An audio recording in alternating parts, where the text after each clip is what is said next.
All right, we are just trekking through Galatians here, and today we are at 11 through 24.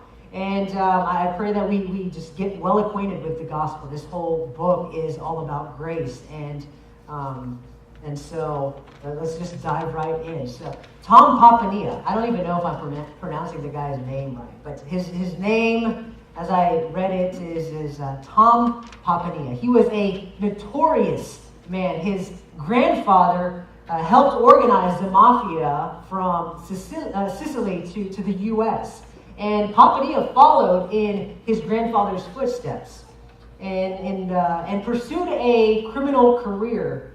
Being beaten by his dad didn't help him. I think that actually propelled him to pursue a life of crime. And he was a thief, an extortionist, and a murderer. He even rose up in the ranks to become the number 2 man in the New York Mafia. Interestingly, though, God began to work in Tom's life, and he began to pursue him. However, Tom, his heart was hardened, and he resisted God's work. One day, he was actually going to kill himself, and he was tired of life, and he was going to shoot himself in the head. But before he did, the phone rang. He picked it up, and it was actually somebody that had been witnessing the gospel to him. And afterwards, he took this guy up on his offer, his invitation to come to church. And he went to church. However, he didn't go to church because in his phone conversation with this guy that he was saved, the guy preached the gospel to him and he was transformed. No, that's not why he went to church. He actually went to church just so that he could prove God wrong. Just so that he could say to God that you can't win. And that's why he went to church. And as soon as he arrived, the minister was giving a message, and he gazed Tom in the eye.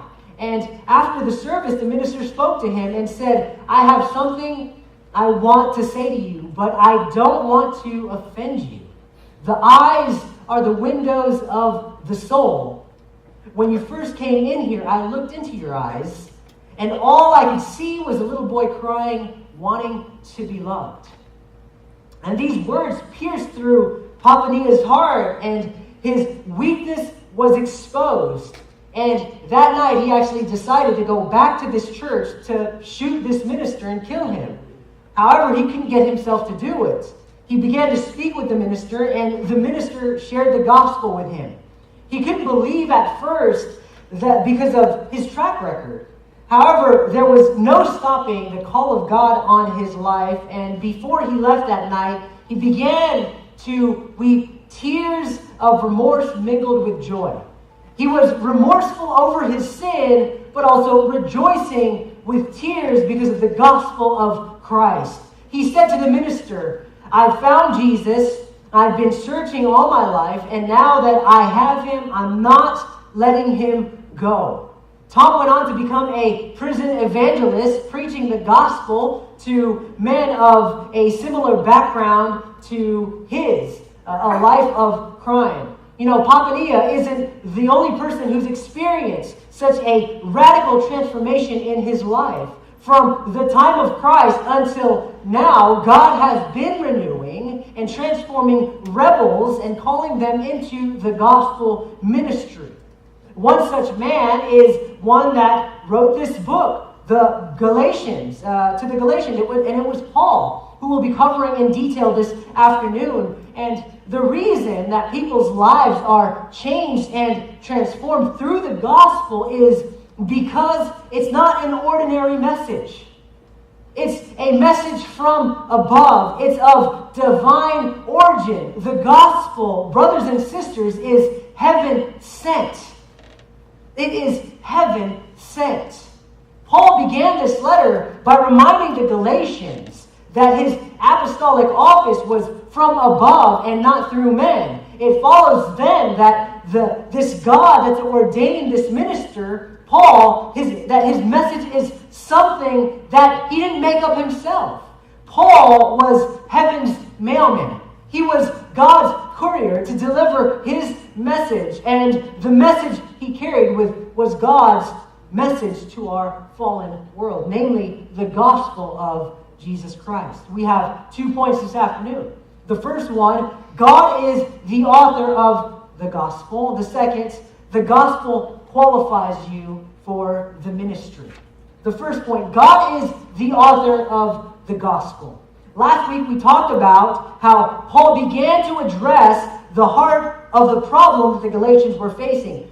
These false teachers had infiltrated the churches in Galatia and they were preaching a false gospel. Paul used some of the strongest language in his vocabulary arsenal and cursed anyone to hell or eternal condemnation that would preach a gospel other than the one that he preached to them initially. And that gospel was Jesus Christ plus nothing equals the gospel. Today, Paul gives the reason as to why the gospel that he preached is the only one that's to be received and accepted by the Galatians. Verses 11 and 12, Paul states that the gospel, his gospel that he preached, was that it did not have human origins. He didn't receive it from man, neither was he taught it by man. His gospel was given to him directly from Christ himself. In essence, Paul is saying, in connection with what he said previously, was this: hey, I'm using strong language here. I'm using strong language here because, for one, I'm not a people pleaser. But secondly, I didn't receive this message from man. Christ himself, Jesus himself, gave me this message. To state that his message was directly from Christ, from Jesus himself, was to once again tell the Galatians that they were turning their backs on God. That to turn your life from the gospel is to turn your backs on God. If there's one hill that Paul was going to die on, it was this hill. It was the hill of the gospel. He uses himself to demonstrate the divine origins of the gospel. The logic that Paul is using goes something like this. I didn't make up the gospel. Christ revealed it to me